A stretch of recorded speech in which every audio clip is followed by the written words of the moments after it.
नमस्कार। आज की इस वीडियो में आप सभी का स्वागत है। जैसा कि आप जानते हैं, इसके पहले वाले वीडियो में आप लोग अध्याय 18 यानी कचरा और उसका प्रबंधन, इन सभी का अध्ययन, इस चैप्टर का अध्ययन हम लोग कर चुके हैं। जितने भी आपके टॉपिक थे इस चैप्टर में वो सारे मैंने आप सभी को क्लियर कर दिए हैं। अगर किसी को आप दिक्कत होगी तो आप मुझे पूछ सकते हैं। इसके अलावा अंत में आप लोग को मैंने नोट्स भी प्रोवाइड किया है, तो वो नोट्स आप लोग अपनी कॉपी में लिख लेंगे। आप सभी को मैंने पहले भी कॉपी किस तरीके से बनाना है इसको बता दिया था। एक बार और मैं रिपीट कर देती हूँ कि किस तरीके से आपको कॉपी बनानी है। तो आप लोग क्या करोगे, 300 पेज की A4 साइज की कॉपी ले लोगे और क्या करोगे, उसको 3 पार्ट में डिवाइड कर दोगे, जिसको कॉलेज कॉपी भी कहते हैं।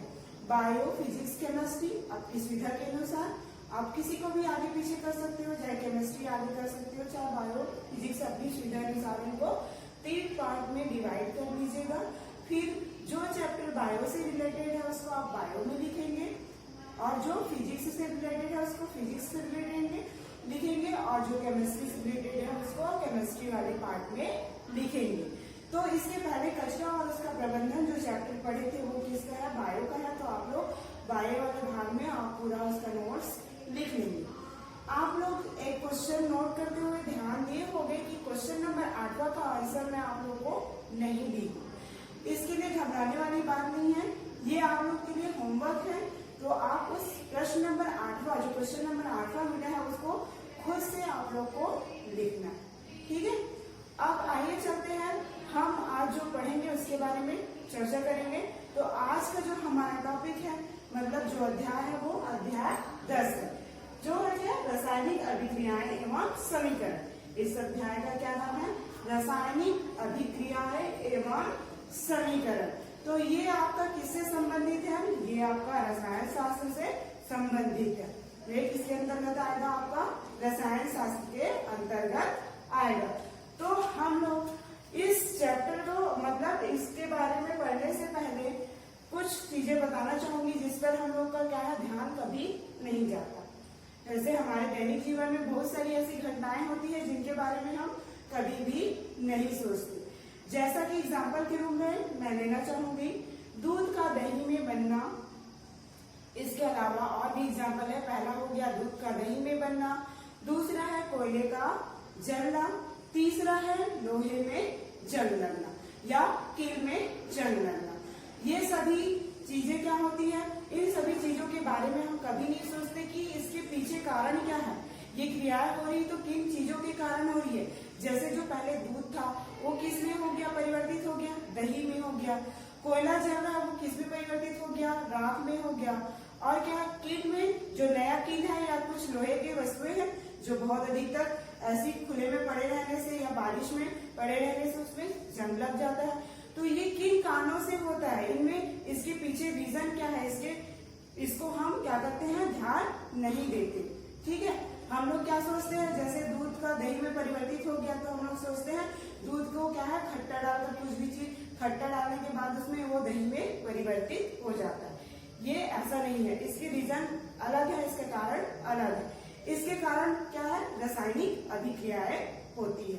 कैसे रासायनिक अभिक्रियाएं होती हैं, जैसे आपका क्या होता है, इन सभी घटनाओं के कारण क्या होता है, जो वस्तु है उसकी प्रकृति और गुण में क्या हो जाता है, परिवर्तन हो जाता है। मतलब कुछ ना कुछ परिवर्तन होता है, उसमें बदलाव आ जाता है उसके गुण और प्रकृति में। कैसे आते हैं उसके गुण और प्रकृति में बदलाव, इसके बारे में मैं अभी बताना चाहूंगी। कि जैसे पहले दूध है वो दही में किस प्रकार से परिवर्तित हुआ, उसको खट्टा डालने के बाद दही में क्या होता है, लैक्टोबैसिलस क्या होता है, बैक्टीरिया होता है, जिसके कारण वो क्या हो जाता है, दही में परिवर्तित हो जाता है। मतलब दही बनने में ये क्या होता है, सहायक होते हैं। दूसरा है आपका कोयला जब जलता है तो क्या होता है, वो राख में परिवर्तित होता है। तो हम ये क्या सोचते हैं, जैसे कोयले में हम लोग मिट्टी डाल दिए, माचिस से उसको जला दिए, वो क्या हो गया, जलकर कोयले के। ऐसा नहीं है, इसके पीछे रासायनिक कारण है। जैसे कोयले को हम क्या करते हैं, जलाते हैं तो वायु में ऑक्सीजन की उपस्थिति होती है, जिसके कारण क्या है, वो जलता है और क्या होता है, वो राख में परिवर्तित हो जाता है। तीसरा आता है आपका लोहे में जंग लगना, ठीक है। हम लोग क्या सोचते हैं, धूप में पड़ा है या फिर बारिश के कारण है कि लोहे में जंग लग गया। इसका कारण बारिश नहीं, इसके पीछे रासायनिक अभिक्रियाएं होती है जिसके कारण क्या होता है, लोहे में जंग लगता है। क्या होता है, वायु में बहुत ऑक्सीजन होती है, मतलब ऑक्सीजन की उपस्थिति में ये कील क्या होती है, बाहर नमी में पड़े रहने से, उसमें क्या है, हवा लगने से, इन सभी क्रियाओं के कारण ही क्या होता है, लोहे में जंग लगता है। तो ये सभी क्या होते हैं, रासायनिक अभिक्रियाओं के कारण होते हैं। तो आज इस चैप्टर के अंतर्गत हम इन्हीं रासायनिक अभिक्रियाओं के बारे में पढ़ेंगे। तो सबसे पहले बात आती है रासायनिक अभिक्रिया की। बात कर रहे हैं तो कि रासायनिक अभिक्रिया होता क्या है, रासायनिक अभिक्रिया होता क्या है। तो हम रासायनिक अभिक्रिया के लिए ऐसे कर सकते हैं, दो या दो से अधिक पदार्थ जब आपस में मिलकर एक नया पदार्थ बनाते हैं तो उसे क्या कहते हैं, हम रासायनिक अभिक्रिया कहते हैं। दोबारा एक बार मैं आप लोग को और रिपीट करना चाहूंगी कि जब दो या दो से अधिक पदार्थ आपस में क्रिया करके जब नया पदार्थ बनाते हैं तो उसे हम क्या कहते हैं, उसे क्या कहते हैं, रासायनिक अभिक्रिया। उदाहरण के रूप में मैं देना चाहूंगी रासायनिक अभिक्रिया को, उदाहरण के द्वारा समझाना चाहूंगी, जैसे कार्बन और ऑक्सीजन। ठीक है, कार्बन और ऑक्सीजन प्लस मिलकर क्या बना रहा है, आपका CO2 बना रहा है। तो यहाँ पर ये क्या हो गया, आपका अभिकारक हो गया और ये क्या हो गया, उत्पाद हो गया। आप लोग देखोगे अभी तक हमने क्या पढ़ा है, इसका रासायनिक अभिक्रिया किसे कहते हैं, एक बार और रिपीट करना चाहूंगी। दो या दो से अधिक पदार्थ जब आपस में अभिक्रिया करके एक नया पदार्थ बनाते हैं तो इस अभिक्रिया को हम क्या कहते हैं, रासायनिक अभिक्रिया कहते हैं। देखिए यहाँ पर उदाहरण के द्वारा मैं क्या ली हूँ, कार्बन और ऑक्सीजन, एकदम सिंपल वाला उदाहरण ली हूँ ताकि आप लोग को एकदम अच्छे से समझ में आ जाए। तो हम क्या लिखेंगे कि यहाँ पर कार्बन और ऑक्सीजन है। ठीक है, तो एक तत्व कार्बन हो गया और दूसरा तत्व क्या हो गया, ऑक्सीजन हो गया। तो ये दो हो गए, इससे अधिक भी हो सकते हैं तत्व।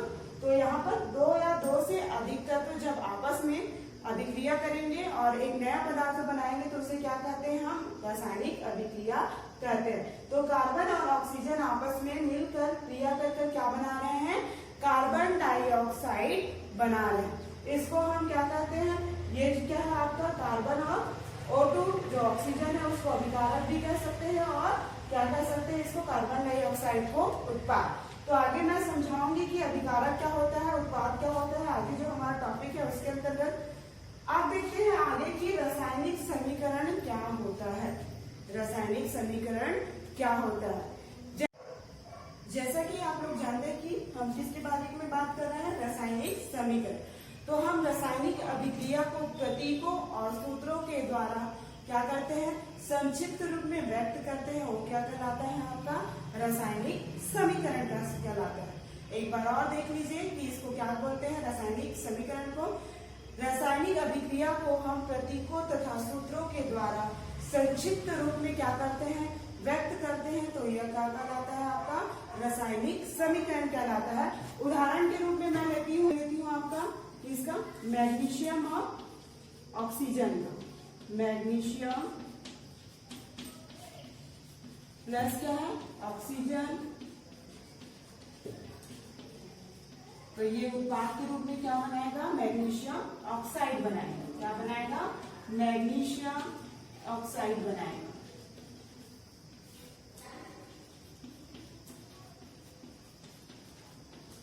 इस प्रकार से मैग्नीशियम ऑक्साइड बनाएगा। इसी को मैं क्या है, सूत्र या प्रतीक के रूप में लिखूंगी। तो मैग्नीशियम को क्या करूंगी मैं, Mg प्लस ऑक्सीजन को O2। फिर ये क्या है आपका, मैग्नीशियम ऑक्साइड को क्या लिखूंगी, MgO। ठीक है, इस प्रकार से मैं लिखूंगी सूत्रों या प्रतीकों के माध्यम से। तो यही क्या कहलाएगा, आपका रासायनिक समीकरण कहलाएंगे। ठीक है, लेकिन यहाँ पर अगर आप रासायनिक समीकरण को देखोगे तो ये संतुलित नहीं है। क्यों नहीं है, देखो यहाँ पर मैग्नीशियम कितना है, 1 है, ऑक्सीजन कितना है, 2 है। लेकिन यहाँ पर मैग्नीशियम 1 तो है लेकिन ऑक्सीजन यहाँ 2 है। यहाँ है क्या, ऑक्सीजन 2 नहीं है। तो ये समीकरण क्या है, संतुलित नहीं है।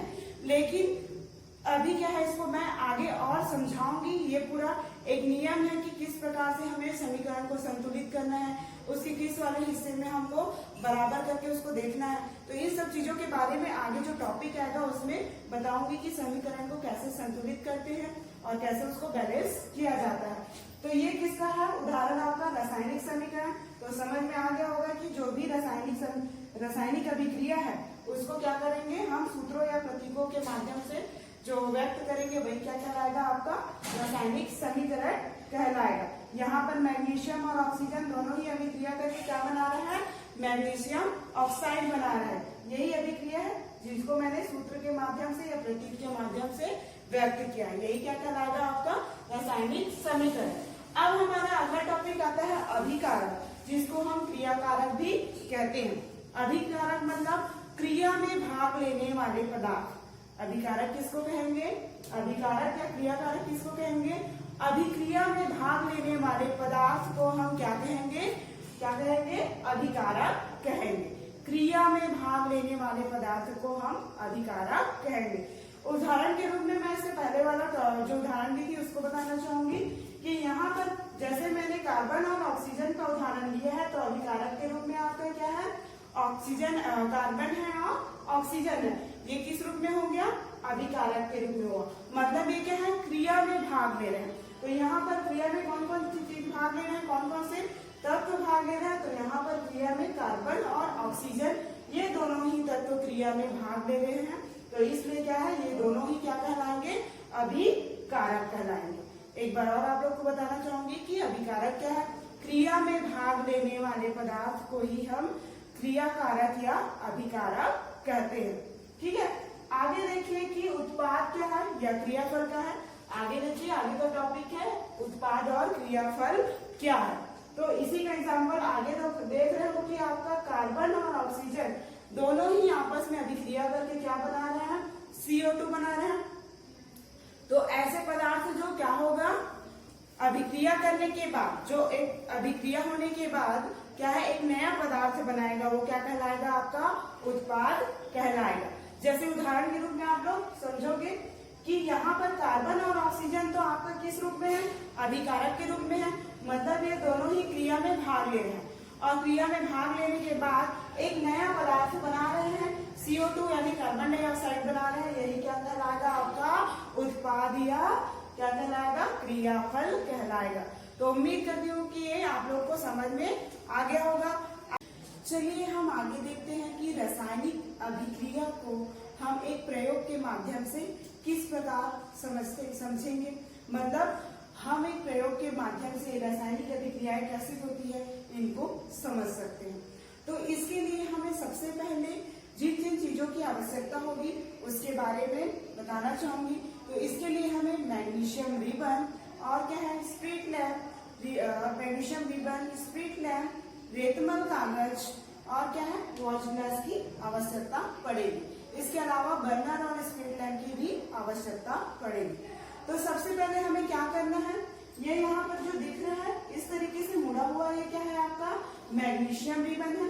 ये जैसे दिख रहा है वो क्या है चिमटी है और ये क्या है आपका मैग्नीशियम ऑक्साइड है। तो किस प्रकार से मैग्नीशियम ऑक्साइड प्राप्त हुआ मैं आगे बताऊंगी। और ये क्या है आपका वॉच ग्लास। वॉच ग्लास क्या होता है कांच का बना हुआ एक होता है वॉच ग्लास। तो सबसे पहले हम क्या करेंगे ये जो मैग्नीशियम रिबन है उसको कितना लेंगे 2 सेंटीमीटर लेंगे।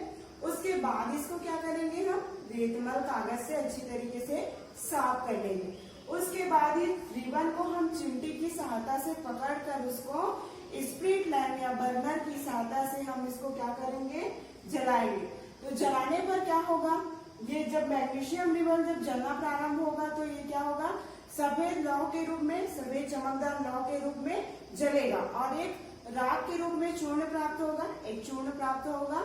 तो वो चूर्ण क्या होगा मैग्नीशियम ऑक्साइड का होगा। जैसे कि चित्र में आप लोग देख रहे हैं ये चिमटी है जिसमें हमने मैग्नीशियम रिबन को पकड़ा हुआ है और इसको जलाते हैं। तो यहाँ पर ये देखो ये चूर्ण के रूप में एकत्रित हो रहा है जिसको हम किस में रखते हैं वॉच ग्लास में रखते हैं। तो इस प्रकार ये किसके बीच क्रिया हुई मैग्नीशियम और ऑक्सीजन के बीच क्रिया होने पर ये क्या प्राप्त हुआ हमें मैग्नीशियम ऑक्साइड। ठीक है जो ये चूर्ण प्राप्त हुआ है हमें उसको क्या बोलेंगे इस चूर्ण को मैग्नीशियम ऑक्साइड। ये किसके कारण हुआ है ये ऑक्सीजन और मैग्नीशियम के बीच अभिक्रिया होने के कारण हमें प्राप्त हुआ है, जिसकी जलीय विलयन की प्रकृति क्षारीय होने के कारण इसका अगर हम परीक्षण करते हैं लिटमस पेपर के द्वारा तो ये लाल लिटमस पेपर को क्या कर देता है, नीले में परिवर्तित कर देता है। इस प्रकार से हम रासायनिक अभिक्रिया को एक प्रयोग के माध्यम से समझ सकते हैं। इसके आगे का टॉपिक है रासायनिक समीकरण, जिसमें हम पढ़ेंगे कि रासायनिक समीकरण को किस प्रकार से संतुलित किया जाता है और कैसे उसको हम तुलना करके उसको एक समान कर सकते हैं, मतलब समीकरण के बाईं ओर भी और दाईं ओर भी, मतलब उसका नियम दिया हुआ है कि समीकरण को हमें कैसे लिखना है, किस तरफ अभिकारक को लिखते हैं, किस तरफ उत्पाद को लिखते हैं। तो ये सभी चीज आप देखते हैं कि हमें समीकरण को लिखना एवं संतुलित करना, कि हम समीकरण को किस प्रकार से लिखें, उसे संतुलित कैसे करें। तो आप लोग देखोगे कि समीकरण में जो अभिकारक होता है उसको बाईं ओर लिखा जाता है और जो उत्पाद होता है उसको किस ओर लिखा जाता है, दाईं ओर। देखो जैसे कि मैं एक उदाहरण लूंगी, बायां बराबर क्या हो गया, दायां, ठीक है, ये दायां हो गया। तो हम अभिकारक जो होता है जैसे कार्बन और ऑक्सीजन, इन दोनों के बीच क्रिया हो रहा है तो क्या बना रहे हैं, कार्बन डाइऑक्साइड बना रहा है। तो कार्बन और ऑक्सीजन क्या है, आपका अभिकारक है, ठीक है, ये अभिकारक है और ये क्या है, आपका उत्पाद है। तो आप लोग देख रहे हो कि बायां, तो हमें क्या करना चाहिए, जब समीकरण है, समीकरण को सबसे पहले लिखने के लिए जो अभिकारक होता है उसको किस ओर लिखना चाहिए, बाईं ओर। देख रहे हो बायां बराबर दायां, तो कार्बन और ऑक्सीजन किस ओर है, बाईं ओर है, और कार्बन डाइऑक्साइड किस ओर है, दाईं ओर है। तो इस प्रकार से आप देख रहे हो कि जो अभिकारक है वो किस ओर है, बाईं ओर, और जो उत्पाद बन रहा है वो किस ओर है, दाईं ओर। तो सबसे पहले हमको इसको ध्यान देना चाहिए कि अभिकारक और किसको, उत्पाद को हम किस ओर लिखे। तो हमें किस ओर लिखना चाहिए, अभिकारक को बाईं ओर और उत्पाद को दाईं ओर। इसके बीच में हमें क्या है, तीर का निशान लगाते हैं। तीर का निशान क्यों लगाते हैं, क्योंकि ये अभिकारक है, जो क्रिया करने वाले पदार्थ है वो क्या करते हैं, आपस में अभिक्रिया करके जो नया उत्पाद बनाते हैं, इसलिए उसको तीर के निशान के द्वारा, इनके बीच तीर का निशान के द्वारा दर्शाया जाता है। इसके अलावा जैसे कि क्या हो गया, दो या दो से अधिक अगर अभिकारक या उत्पाद हो गए तो उनको बीच क्या है, धन का चिन्ह लगाना चाहिए या प्लस का चिन्ह। यहाँ पर हमारे क्या है, दो ही अभिकारक है, एक कौन सा है आपका ऑक्सीजन और कार्बन, मतलब पहला क्या है आपका कार्बन और दूसरा क्या है ऑक्सीजन। तो यहाँ पर दो अभिकारक है और उत्पाद क्या है, एक। लेकिन इसके अलावा भी एक या एक से अधिक अभिकारक या उत्पाद होंगे तो उसको, उनके बीच में हमें क्या करना चाहिए, इस प्रकार से प्लस का निशान लगाना चाहिए। उदाहरण के रूप में मैं किसको लेना चाहूंगी, मैं खाने का सोडा, ठीक है, खाने के सोडे का क्या सूत्र है, सोडियम हाइड्रोजन कार्बोनेट, ठीक है, सोडियम हाइड्रोजन कार्बोनेट, ये किसका सूत्र है, खाने के सोडे का सूत्र है, ठीक है। तो इसको मतलब अभिकारक किस ओर होनी चाहिए और उत्पाद किस ओर होनी चाहिए, इसको बताऊंगी। तो खाने का सूत्र क्या होता है, खाने के सोडे का सूत्र क्या है, सोडियम हाइड्रोजन कार्बोनेट, जिसको हम सोडियम बाइकार्बोनेट के नाम से भी जाने जाते हैं। इसका ये क्या है, खाने के सोडे का रासायनिक नाम है ये। तो चलिए इसको देखते हैं कि किस ओर हमें अभिकारक होनी चाहिए। इसके अलावा इसमें एक से अधिक अभिकारक और उत्पाद आपको देखने को मिलेंगे। जैसे इसके लिए NaCl प्लस क्या होगा, H2O प्लस CO2 और क्या होगा, प्लस NH3, ठीक है। ये जैसे सोडियम हाइड्रोजन कार्बोनेट को हम किस रूप में प्राप्त करते हैं, इसको कैसे प्राप्त करते हैं, इसको अमोनिया साल्वे विधि द्वारा हम प्राप्त कर सकते हैं। किसका उपयोग करके, सोडियम क्लोराइड का। तो यहाँ पर सिर्फ आप लोग इतना ही समझिए कि एक से अधिक अभिकारक की बात हो रही है और उत्पाद की बात हो रही है।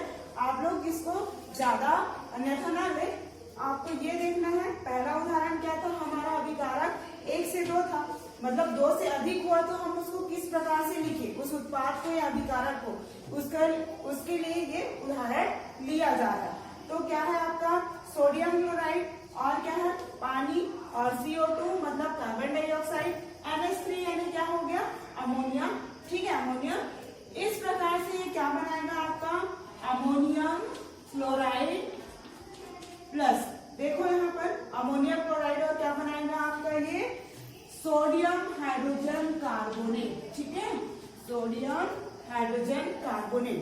देखिए तो यहाँ पर आप लोग देखोगे अभिकारक के रूप में कितने सारे हैं, सोडियम क्लोराइड भी है, पानी भी है, कार्बन डाइऑक्साइड भी है और NH3 अमोनिया गैस भी है।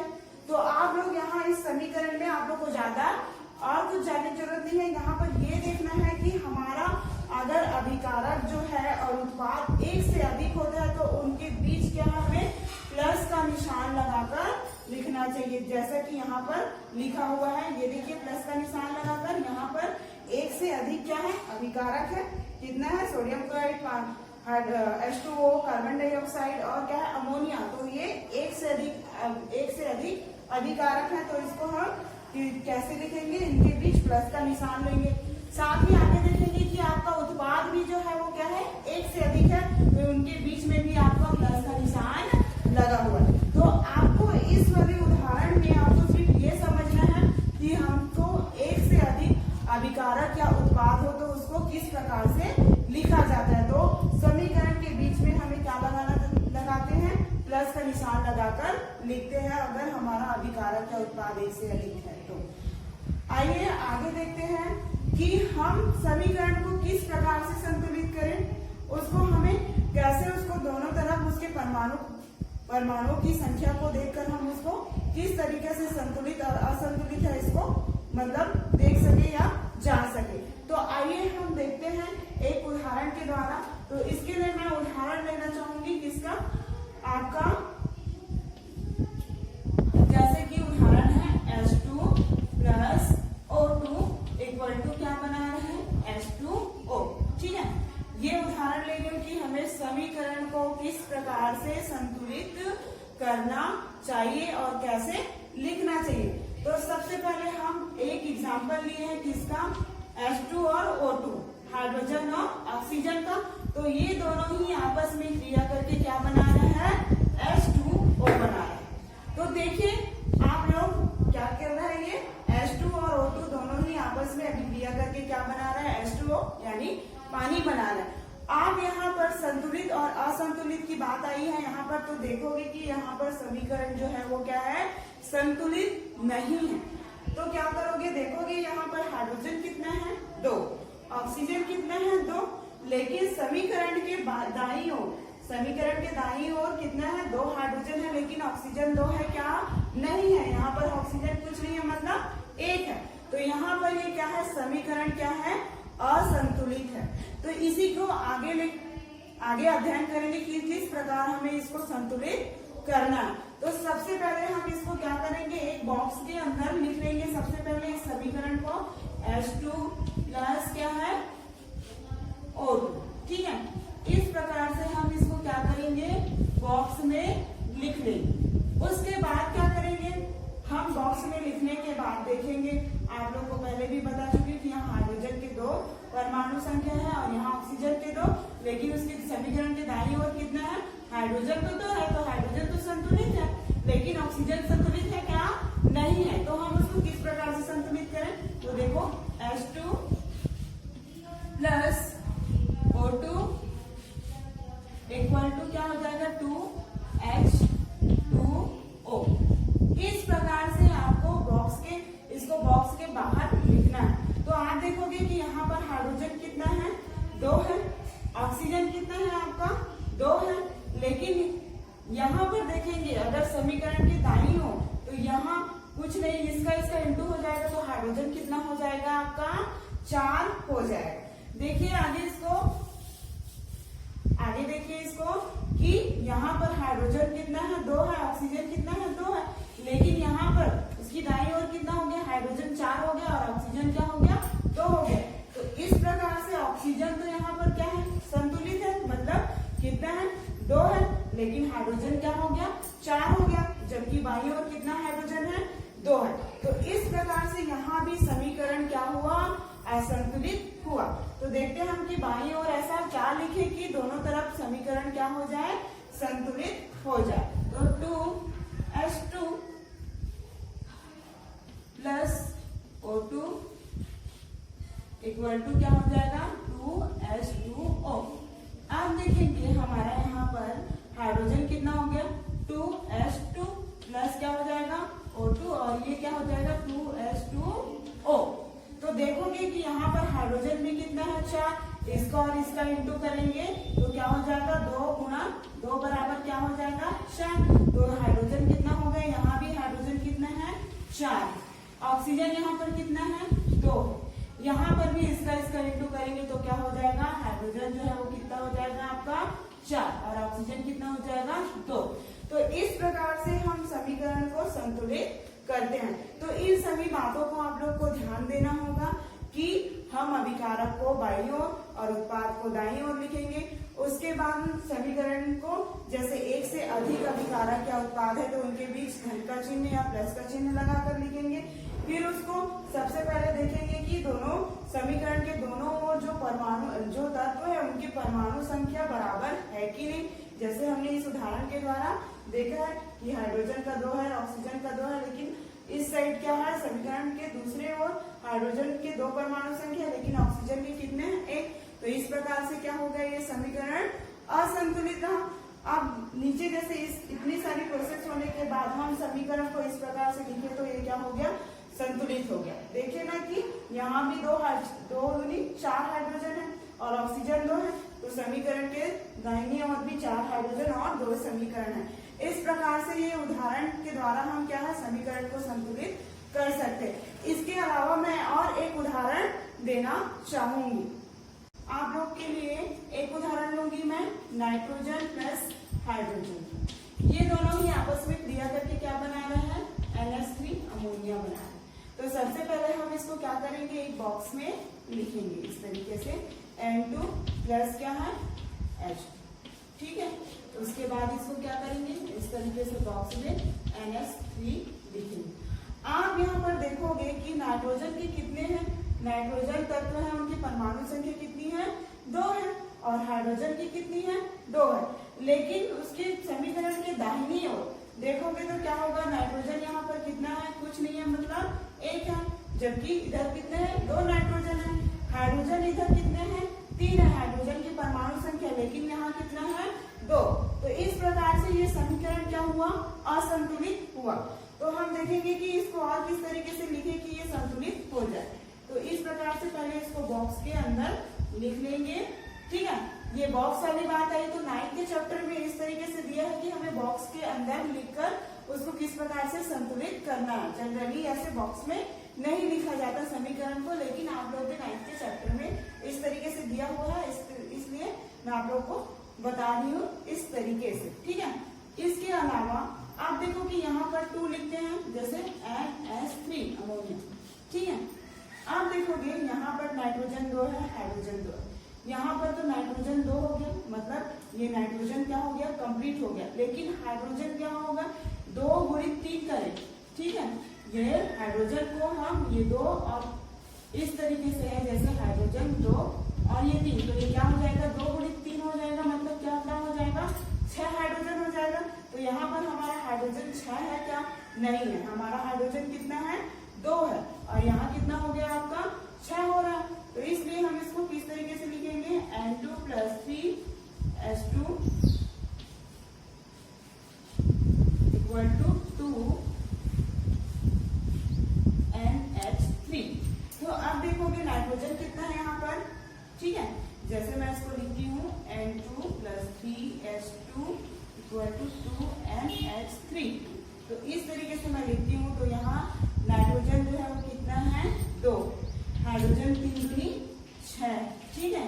और यहाँ पर देखूंगी तो नाइट्रोजन कितना है 2 है और हाइड्रोजन कितना है 6।